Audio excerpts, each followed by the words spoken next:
c'est Jane, Mega Jane de My Cours de chant. Et je vais répondre à la question aujourd'hui de quelles sont les choses à éviter quand on chante.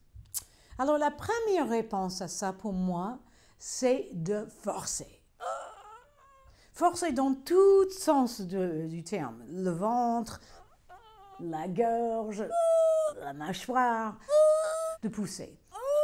Mais je vais vous parler aujourd'hui vraiment de l'air. Et je vais utiliser une analogie d'un tuyau quand, par exemple, on voudrait arroser le jardin.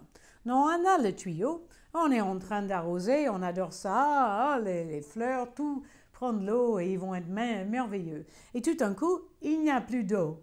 Donc on dit, on tourne et on regarde et le tuyau est plié. Donc qu'est-ce qu'on fait? On prend le tuyau et le tuyau devient tout droit encore et on continue à arroser le jardin joyeusement. Alors c'est un peu comme ça pour l'air. Donc si vous imaginez qu'il y a un tuyau ou soit le colonne d'air, la magie colonne d'air, comme tout le monde parle de ça, dans l'intérieur de nous, si vous fermez et vous serrez, c'est sûr que l'air ne va pas pouvoir couler de source.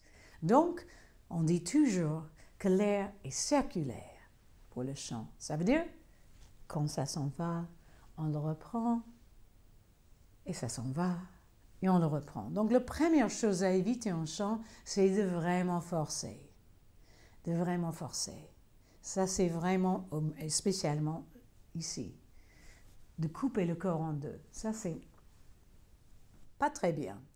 Et donc, je vous raconterai comment mieux faire dans une prochaine vidéo. Donc, mettez vos questions dans les commentaires et si ça vous a plu, si ça a répondu à quelque chose pour vous, mettez la pouce en l'air et je serai ravie de vous proposer d'autres réponses. À bientôt!